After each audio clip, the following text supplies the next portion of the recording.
नमस्कार, दिन भर की बड़ी खबरों में आपका स्वागत है। मैं हूं आंचल। आज इस बुलेटिन में बात होगी मोदी सरकार के खिलाफ बड़े आंदोलन की। पुलिस वाले लाठीचार्ज न करें। युवाओं पर लाठीचार्ज को लेकर भड़के विपक्ष की। लाखों बच्चों की जो भविष्य है उनके भविष्य के बारे में मैं बात कर रहा हूं। देखेंगे संसद सत्र में कैसे घिरी बीजेपी सरकार। ओम बिरला के फैसले पर क्यों भड़की टीएमसी सांसद। जानेंगे राम मंदिर मामले में सुप्रीम कोर्ट में हुई क्या सुनवाई। और बुलेटिन के आखिर में देखेंगे अमेरिका और ईरान में तेज होती जंग को। लेकिन दिन भर की तमाम बड़ी खबरों से पहले एक नजर आज की सुर्खियों पर। बिहार विधानमंडल में उठा पेपर लीक का मुद्दा। विपक्षी नेताओं ने किया जोरदार प्रदर्शन। केंद्रीय शिक्षा मंत्री धर्मेंद्र प्रधान के खिलाफ की नारेबाजी। दिल्ली कड़कड़डूमा कोर्ट ने शर्जिल इमाम की याचिका की खारिज। जेल सुप्रिंटेंडेंट की मर्जी पर छोड़ा फैसला। शर्जिल ने अपनी पीएचडी थीसिस पूरी करने के लिए पेन ड्राइव पर स्टडी मटेरियल की थी मांग।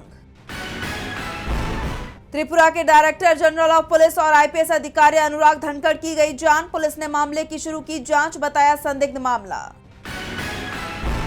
राजस्थान में पंचायत और निकाय चुनाव का ऐलान। 22 अगस्त से नामांकन, 15 नवंबर से पहले आ जाएंगे रिजल्ट्स।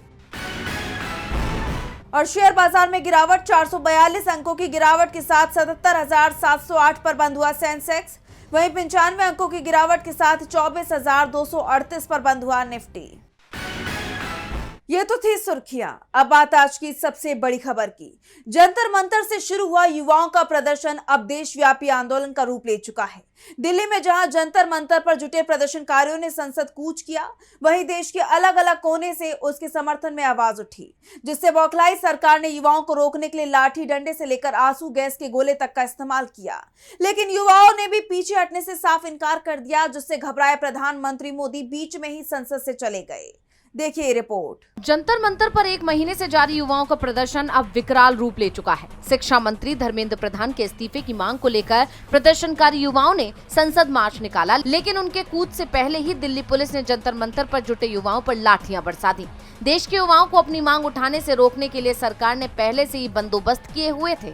पूरे एरिया में बैरिकेडिंग की गई, सुरक्षा बलों की भारी तैनाती की गई। जनपथ, राजीव चौक, पटेल चौक, सेंट्रल सेक्रेटेरिएट और सेवा तीर्थ मेट्रो स्टेशन भी बंद कर दिए गए थे। लेकिन सरकार के सारे इंतजाम युवाओं के हौसले नहीं तोड़ पाए, बल्कि वो दोगुनी ताकत के साथ मैदान में उतरे। आईसा अध्यक्ष नेहा बोरा समेत 2 और छात्रों ने अपना अनशन खत्म किया। सीजेपी फाउंडर अभिजीत दिपके ने भी अनशन खत्म कर इस मार्च में शामिल हुए। और जब जंतर मंतर पर जनसैलाब उमड़ आया तो रैपिड एक्शन फोर्स ने उन पर लाठियां बरसानी शुरू कर दी, जिसमें कई प्रदर्शनकारियों को चोट आई।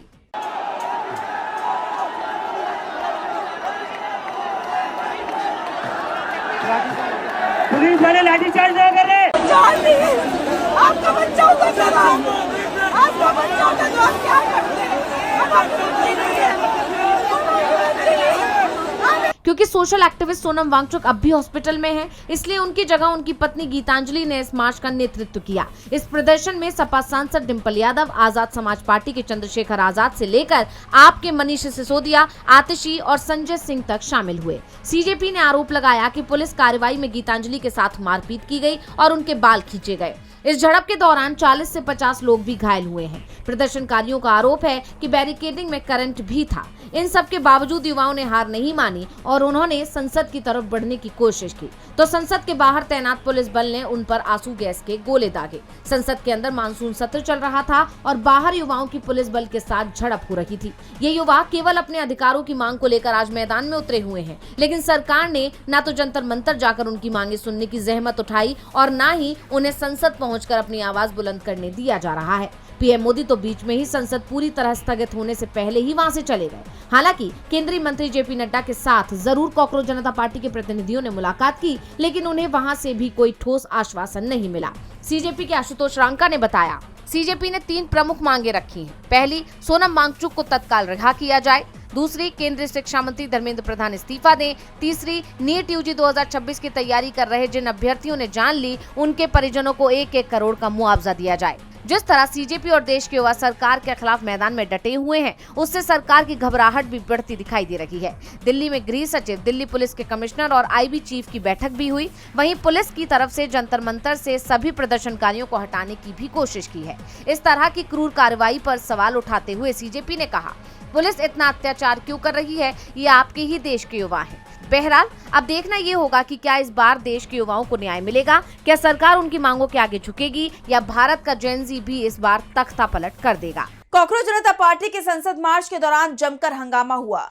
प्रदर्शनकारियों ने जब पुलिस का घेरा तोड़कर आगे बढ़ने की कोशिश की तो सुरक्षा कर्मियों ने उन्हें रोका और जब वो नहीं माने तो उन पर लाठीचार्ज कर दिया, जिस पर समाजवादी पार्टी, कांग्रेस, आम आदमी पार्टी से लेकर टीएमसी नेता तक भड़क गए। विपक्ष ने सरकार को निशाने पर ले लिया है। तो क्या कुछ कहा विपक्ष ने, जानेंगे इस रिपोर्ट में। दिल्ली के जंतर मंतर पर पिछले एक महीने से प्रदर्शन कर रहे युवाओं ने संसद कूच किया। युवाओं को रोकने के लिए तमाम तरह की कोशिशें की गई, लेकिन जब युवाओं को रोकने की सारी कोशिशें नाकाम रही तो युवाओं पर लाठियां बरसाई गई और अब इससे विपक्ष पूरी तरह भड़क गया है। इस मुद्दे पर विपक्षी दलों ने सरकार को आड़े हाथों लिया है। राज्यसभा में विपक्ष के नेता मल्लिकार्जुन खड़गे ने पुलिस कार्रवाई की कड़ी निंदा कर इसे लोकतंत्र पर हमला करार दिया। खड़गे ने राज्यसभा में पेपर लीक का मुद्दा उठाते हुए कहा कि लाखों बच्चे जंतर मंतर पर बैठे हैं, लेकिन उनके ऊपर लाठी चार्ज करवाया जा रहा है। यहाँ जंतर मंतर पे हजारों बच्चे वहाँ पर आए हैं, वहाँ लाठी चार्ज हो गया है। गवर्नमेंट मारने की कोशिश कर रही है, गवर्नमेंट दबाने की कोशिश कर रही है, गवर्नमेंट निकलने की कोशिश। खड़गे के इस बयान के बाद सदन में हंगामा मच गया। वहीं सपा प्रमुख अखिलेश यादव ने भी मुखरता से छात्रों का मुद्दा उठाया। उन्होंने सरकार को आड़े हाथों लेते हुए कहा कि ये सरकार नहीं, अहंकार है। उन्होंने आरोप लगाया कि सरकार युवाओं की आवाज दबाने के लिए पुलिस का गलत इस्तेमाल कर रही है। संसद थाने में बैठाए हुए हैं और बाहर बच्चों की पिटाई करी जा रही है। ये कौन सी सरकार है? ये कौन सी सरकार है जो सबका साथ सबके विकास की बात कर रही है? आप बच्चों की सुनना नहीं चाहते। सरकार है क्या अहंकार है आपके अंदर? ये अहंकार बोल रहा है। अगर सरकार होती तो सुनती, बच्चों की बात सुनती। और नीट एग्जामिनेशन अगर हुआ है और उसमें अगर ये धांधली हुई है तो उसके लिए जिम्मेदार कौन है? क्रेडिबिलिटी। आम आदमी पार्टी प्रमुख अरविंद केजरीवाल ने छात्रों पर हुए लाठीचार्ज पर नाराजगी जाहिर की। उन्होंने लिखा, हमारे बच्चों पर लाठीचार्ज कर रही हैं, आंसू गैस के गोले छोड़े जा रही हैं। युवा मोदी जी का अहंकार कतई बर्दाश्त नहीं करेंगे। इनके अलावा टीएमसी सांसद महुआ मोइत्रा ने भी जंतर मंतर के जमीनी हालात बयां किए। उन्होंने कहा कि आज सुबह मैं लोकसभा जाने से पहले जंतर मंतर गई थी। उसके तुरंत बाद वहां इंटरनेट पूरी तरह बंद कर दिया गया और क्रूरता शुरू हो गई। कोई भी सरकार जो क्रूर बल के साथ अहिंसक छात्र प्रदर्शनकारियों पर हमला करती है वो अपने अंतिम दिनों में है। अब अमित शाह और नरेंद्र मोदी आपके पास छिपने के लिए कोई जगह नहीं बची है। यानी युवाओं पर हुए इस अत्याचार के खिलाफ पूरा विपक्ष एकजुट दिखाई दिया और सरकार से जवाबदेही की मांग कर रहा है। सड़क से लेकर संसद तक मोदी सरकार बुरी तरह घिर गई है। संसद सत्र के दौरान सत्ता पक्ष और विपक्ष आमने सामने नजर आए। लोकसभा, राज्यसभा में सरकार और विपक्ष के बीच कई मुद्दों पर टकराव देखा गया। इस दौरान विपक्ष ने संसद परिसर में जमकर प्रदर्शन भी किया, जिससे सरकार की परेशानी बढ़ती दिखाई दी। वहीं गहमा गहमी के बीच सदन की कार्यवाही 21 जुलाई तक के लिए स्थगित कर दी गई। तो कैसा रहा संसद के मानसून सत्र का पहला दिन, जानने के लिए देखिए रिपोर्ट। संसद का मानसून सत्र शुरू हो चुका है। लोकसभा और राज्यसभा में कार्यवाही की शुरुआत राष्ट्रगान के साथ हुई। लोकसभा में कार्यवाही शुरू होते ही स्पीकर ओम बिरला ने सदन को पूर्व सदस्यों के निधन की जानकारी दी। स्पीकर ने दिवंगत आत्माओं की शांति के लिए प्रार्थना की और इसके बाद मौन भी रखा गया। लेकिन संसद के मानसून सत्र का पहला दिन बेहद हंगामे भरा रहा। सदन का माहौल इतना गहमा गहमी भरा रहा कि दोनों सदनों की कार्यवाही कुल 6 बार स्थगित हुई। संसद में विपक्षी सांसद नीट पेपर लीक, राम मंदिर चढ़ावा चोरी पर चर्चा की मांग कर रहे थे। लोकसभा में विपक्षी दलों ने अयोध्या राम मंदिर में चंदा चोरी का मुद्दा उठाया। विपक्षी दलों ने चढ़ावा चोरी के मुद्दे पर लोकसभा में विपक्षी दलों के सदस्यों ने जोरदार हंगामा किया। प्रश्नकाल की कार्यवाही शुरू होते ही विपक्षी दलों के सदस्य बेल में आ गए और चंदा चोरी के मुद्दे पर चर्चा की मांग को लेकर जोरदार विरोध प्रदर्शन शुरू कर दिया। विपक्षी दलों के सदस्य चंदा चोरी के मुद्दे पर चर्चा की मांग को लेकर नारेबाजी कर रहे थे, तख्तियां लहरा रहे थे। न सिर्फ राम मंदिर चढ़ावा चोरी का मुद्दा बल्कि नीट पेपर लीक को लेकर विपक्ष ने प्रदर्शन भी किया। कांग्रेस नेता दीपेंद्र हुड्डा ने हाथों में में स्टॉप नीट लीक का पोस्टर लेकर संसद परिसर में प्रदर्शन किया और शिक्षा मंत्री धर्मेंद्र प्रधान के इस्तीफे की मांग भी की, लेकिन विपक्ष की मांगे नहीं सुनी गई। खुद विपक्ष ने आरोप लगाया है कि कांग्रेस सांसद केसी वेणुगोपाल ने कहा, ये सरकार जनता के मुद्दों के प्रति पूरी तरह असंवेदनशील है, लोगों की समस्याओं पर चर्चा ही नहीं कर रही है। और इस बीच सरकार की तरफ से लोकसभा में कानून मंत्री अर्जुन राम मेघवाल ने सुप्रीम कोर्ट में जजों की संख्या बढ़ाने वाला बिल पेश किया। वहीं सरकार और विपक्ष के टकराव के बीच सदन अगले दिन के लिए स्थगित कर दिया गया है। संसद सत्र के पहले दिन सदन में हंगामा देखा गया तो ओम बिरला के एक फैसले पर भी बवाल मच गया है। पश्चिम बंगाल में टीएमसी के कई सांसदों ने पूर्व सीएम ममता बनर्जी के साथ बगावत की और अब उन सांसदों को लोकसभा में विपक्ष की बेंच से इतर अलग जगह दी गई है, जिस पर टीएमसी सांसद महुआ मोइत्रा का गुस्सा फूट पड़ा है। उन्होंने सरकार और टीएमसी के बागी नेताओं को जमकर सुनाया है।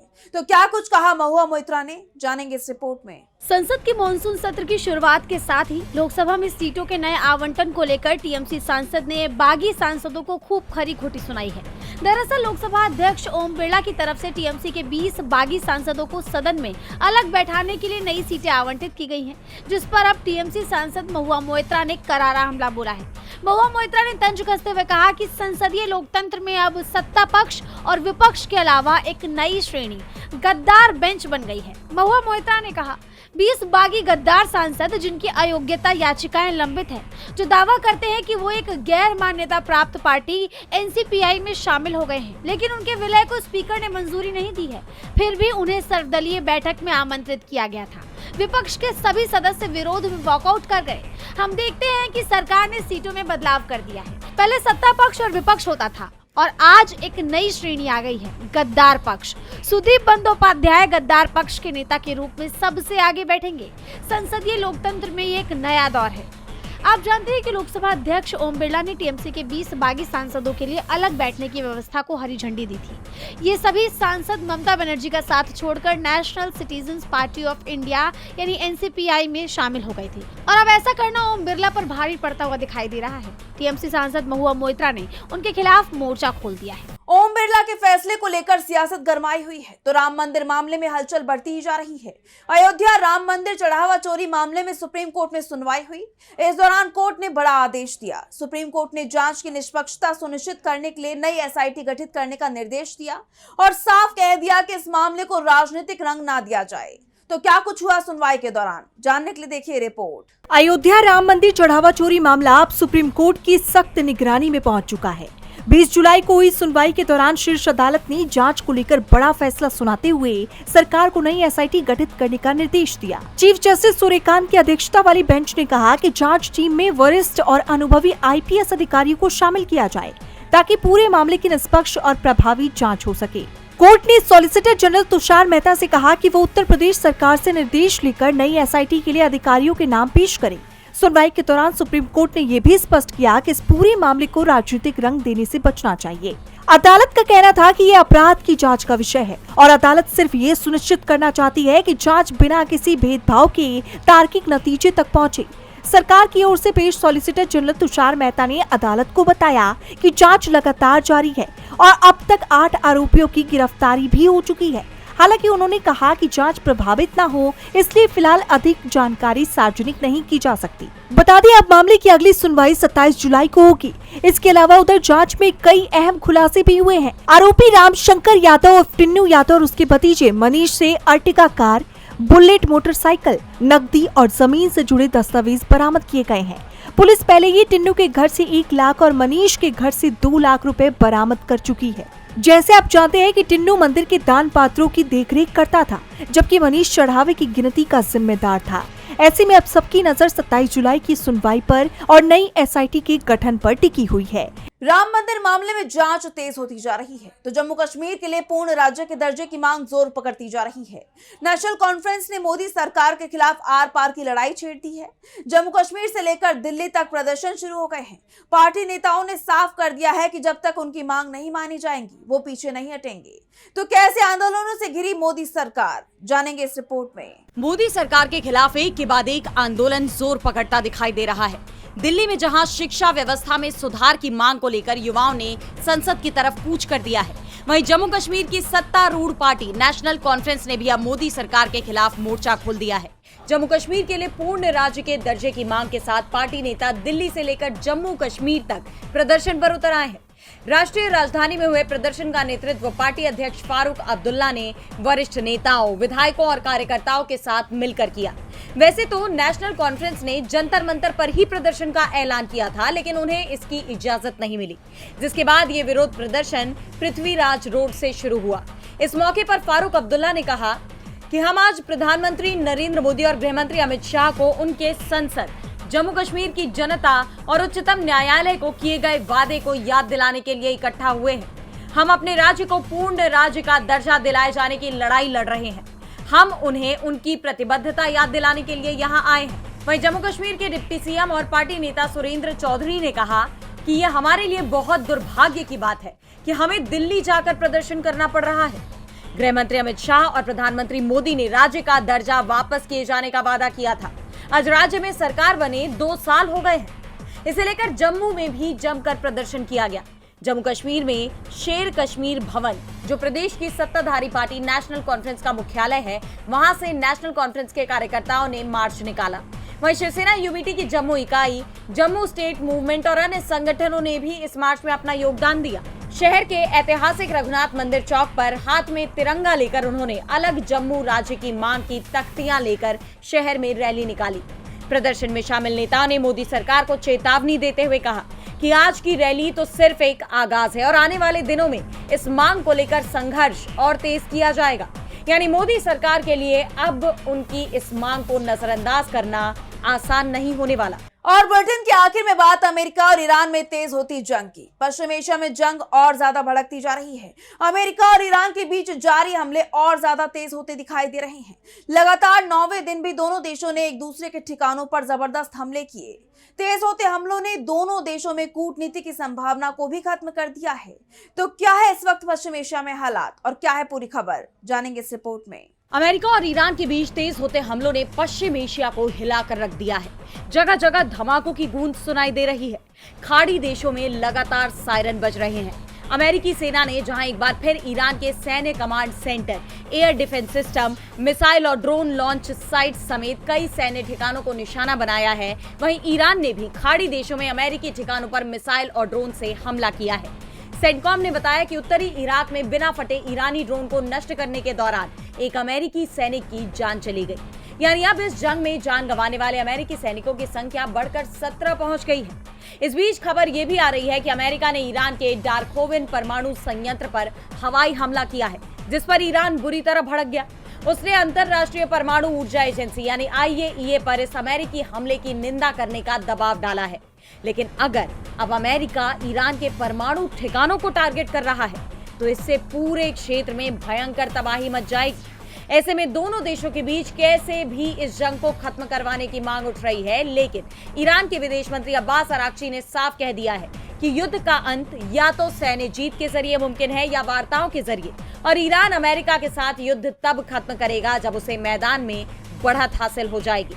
हालांकि ईरान के विदेश मंत्रालय के प्रवक्ता इस्माइल बगाई ने जरूर कहा कि मध्यस्थों के जरिए अमेरिका के साथ राजनयिक बातचीत जारी है, लेकिन उन्होंने इस बात पर भी जोर दिया कि जब तक अमेरिका के ये अपराध यानी उसके ये हमले जारी रहेंगे, हमारी सशस्त्र सेनाएं इनका जवाब देते रहेंगी। उन्होंने जमीनी अभियान को लेकर भी अमेरिका को चेताया है और कहा कि अमेरिका को दक्षिणी ईरान में खार्ग द्वीप पर कब्जा करने की किसी भी कोशिश के नतीजे भुगतने होंगे। ईरान के नेतृत्व में ऐसे लोग हैं जो किसी भी जमीनी आक्रमण में अमेरिकी सेना का स्वागत करने के लिए मिनटों की गिनती कर रहे हैं। इस्लामिक रिवोल्यूशनरी गार्ड कोर यानी IRGC ने भी साफ कह दिया है कि ईरानी सेना किसी भी दुश्मन के घुसपैठ को तुरंत बेअसर करने के लिए तैयार है। ऐसे में अब देखना यह होगा कि क्या दोनों देश कूटनीति की तरफ लौटेंगे या ये जंग और तेज होगी। तो आज इस बुलेटिन में बस इतना ही। आप देखते रहिए DB लाइव। नमस्कार।